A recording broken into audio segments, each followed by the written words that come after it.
بسم اللہ الرحمن الرحیم۔ ناظرین گرامی، اس ویڈیو کے اندر ہم بات کریں گے آپ صلی اللہ علیہ وسلم کی بعثت کے وقت کی حالت کیا تھی، آپ کے آنے کا مقصد کیا تھا، اور آج علماء کی ذمہ داری کیا ہے۔ آپ صلی اللہ علیہ وسلم کی بعثت کے وقت انسانیت جہنم کی آگ کے بالکل کنارے کھڑی تھی۔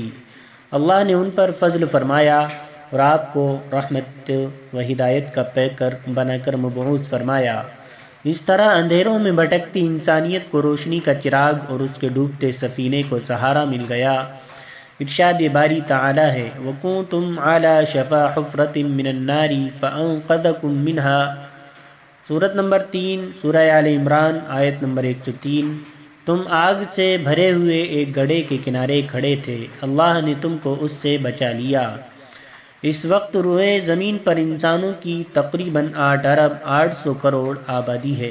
8 ارب یعنی 800 کروڑ آبادی ہے، جن میں زیادہ سے زیادہ 25% یعنی 200 کروڑ مسلمان ہیں، بقیہ 6 ارب آبادی وہ ہے جو مسلمان نہیں ہے۔ یعنی اس وقت انسانوں کی 3/4 آبادی ایمان و اسلام سے محروم جہنم کی آگ کے بالکل کنارے کھڑی ہے، اور المیہ یہ ہے کہ انہیں اس بات کا احساس تک نہیں ہے، اور ستم بالائے ستم یہ کہ جن کے کاندھوں پر انہیں باخبر کرنے، آگاہ ساودھان کرنے اور جہنم کی ہمیشہ ہمیشہ کی تباہی سے بچانے کی ذمہ داری تھی، وہ خود خواب غفلت میں پڑے ہیں۔ دوسروں کو کیا بیدار کریں گے، وہ خود سو گئے ہیں۔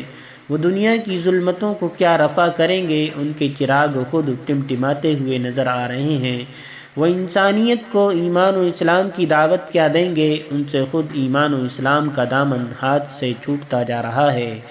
وہ انہیں کفر، شرک و بدعات و خرافات، ناانصافی و بدامنی اور انسانیت سوز مظالم سے کس طرح روکیں گے، جبکہ وہ خود ان غلاظتوں سے آلودہ ہوتے جا رہے ہیں۔